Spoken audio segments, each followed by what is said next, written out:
turning pages, night turning days. I'm tired of waiting, I gotta make it. What's up, y'all? This Relly all back with another video. Yes, son. Today we gotta talk about the Cleveland Cavaliers because it is so much we haven't talked about, especially the announcement that Darius Garland will be a first-time Eastern All-Star. You get what I'm saying?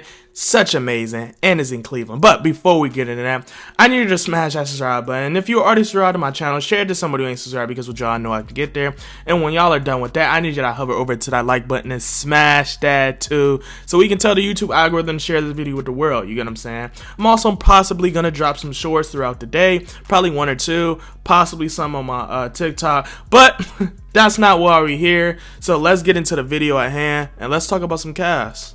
Now, before we get into the Cavs, man, I gotta say, man, the Portland Trail Blazers are some legitimate clucks. I just had to say that, man, because this trade had no reason being made. I don't care about anything financial for the Portland. This was a terrible trade. But like I said, let's talk Cavs. Congratulations to Darius Garland, because he was announced an All-Star. I do not know why I couldn't say All-Star. I got the stumbling, but I'm so excited, man, because a lot of people know I've been down for Darius Garland day one, right? Especially when people were sitting here saying we should trade Darius Garland when he was averaging 12 to 14 points, because they thought he was inconsistent. They thought he wasn't going to be like that. And they just thought he was just a weird player. And I told people, give him some time, because he showed me flashes of him being a legitimate shot creator while being a pass first player. Y'all can look it up. I'm so excited because Darius Garland deserves this, man. And we also got to talk about Jarrett Allen too, because a lot of people was assuming that Jarrett Allen was going to be an All-Star because it was heavily favored that he was going to be one, right? Unfortunately, he was not selected as a reserve. Now, keep in mind, KD is not going to be able to play, so a spot will be available, assuming they give that to an Eastern player, since an Eastern player was not able to play. So he still has a chance, but unfortunately, it's looking like Jarrett Allen may not be an All-Star. I do believe, actually, that he deserved to be an All-Star. You know, I do believe that Jarrett Allen this season has been a very productive player, offensively and defensively. He's gotten better offensively. He's took an even bigger step defensively. I do think Jarrett Allen should be an All-Star, right? And then on top of that is in Cleveland. I think that should have gave him the notch. Now, understand, though, people was making it hard for players like DG and Jarrett Allen to make it to the All-Star, even though it's in Cleveland, because it's a small market team. So a lot of people didn't truly know what Jarrett Allen was doing. And on top of that, he's a center, right? And it's really hard for centers to really get that type of notoriety and respect when you're more so on the line of a traditional center. You know what I mean? Like, unless you're a Joel Embiid, a Nikola Jokic, essentially a top 5 center, it's really hard for players like that to really get respected, unfortunately.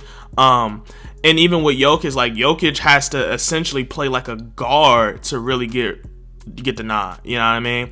Like, because even players like Rudy Gobert, who I think Jarrett Allen is better than, even Rudy Gobert a lot of times do not get respected as a All-Star, or, you know, as a player, honestly, at that center position. It's unfortunate, but that's the time we live in, where centers is not given respect, you know, especially if they're on small market teams. This is tough.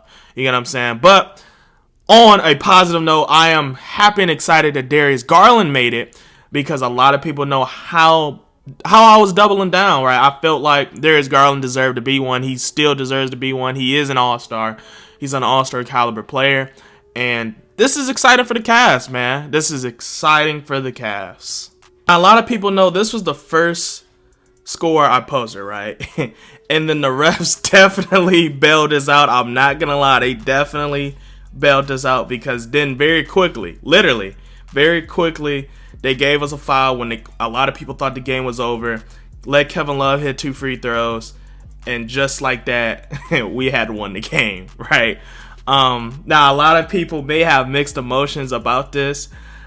Me personally, I have mixed emotions about this, because for what it's worth, the Cleveland Cavaliers in the fourth quarter, they played piss poor.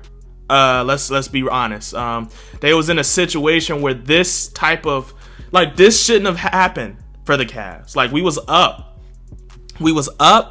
and we fumbled the bag, right? Luckily, like I said, the refs, it was looking like the refs wasn't on our side. They really wasn't. Honestly, it might have been neutral. Honestly, it was a lot of weird stuff being called. But honestly, at the end, that's when it got really, really sloppy. It got weird. It got in a situation where, honestly, you just cannot want this for the Cleveland Cavaliers. And I know a lot of people, because this happened to us 2 games before, where a lot of people was a little nervous. I will say we shouldn't get too nervous. We shouldn't panic. I do think this is because we're missing out on Darius Garland, which is why Darius Garland is so essential. This is why he's an all-star, because of how impactful he has been on the Cleveland Cavaliers. But I do believe the Cleveland Cavaliers has to get better as a team. Even with Darius Garland not out, we have to understand how to close out games. We've been preaching this since day one. We've been saying who's going to be the closer, right? Unfortunately, Darius Garland is out, so he can't be one, right? We need players to close out games. We need our vets to help us, right? Kevin Love, I'm thankful that he hit those free throws. I'm glad he did certain things. I'm glad he tried to slow it down. But we need somebody on our forward or a guard to really take that step. And Kevin Love can do it, don't get me wrong. But like I said, it's kind of hard and difficult for a Kevin Love, a power forward, or a center to truly just close out a game. You know what I mean? Unless you're like one of those modern day hybrid centers like a Nikola Jokic, Joel Embiid, one of those tier centers, right? Like, because let's be real, I know I seem like I'm throwing shots at Rudy Gobert, but let's be real, like Rudy Gobert would not be able to close out a game. He's just not offensively gifted enough to close out a game on the offense. Maybe on the defensive end, he can close out. But on an offensive standpoint, he just do not have the capabilities to do that.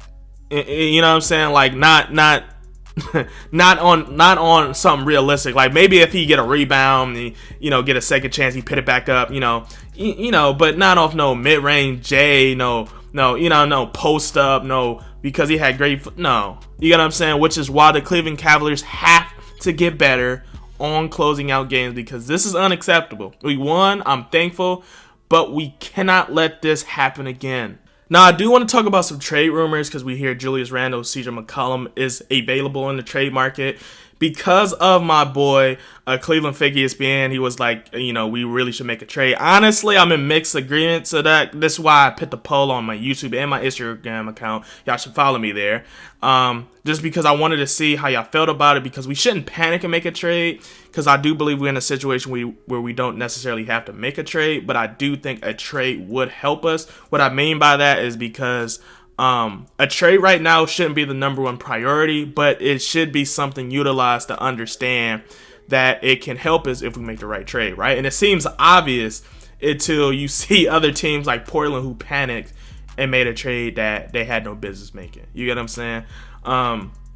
And also too, because anybody that's in Ohio, because I'm familiar with Ohio, I'm from Ohio, from Cleveland. I hope y'all are staying warm, because I know the snowstorm has been hitting everyone quite hard, so I want y'all to stay safe, stay warm. You get what I'm saying? I know I had to say that on the side note, because I'm just looking outside and looking at the snow. I'm like, Jesus Christ, you get what I'm saying?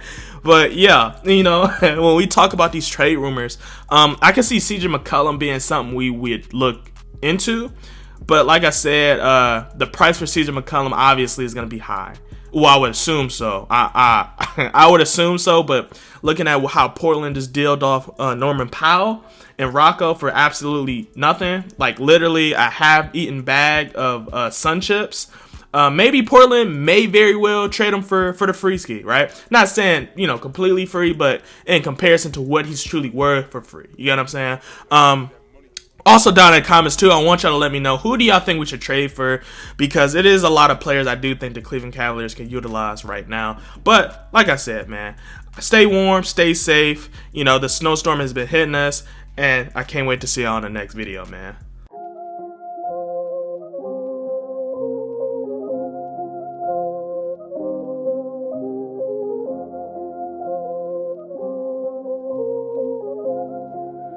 That's Atlantis with that money.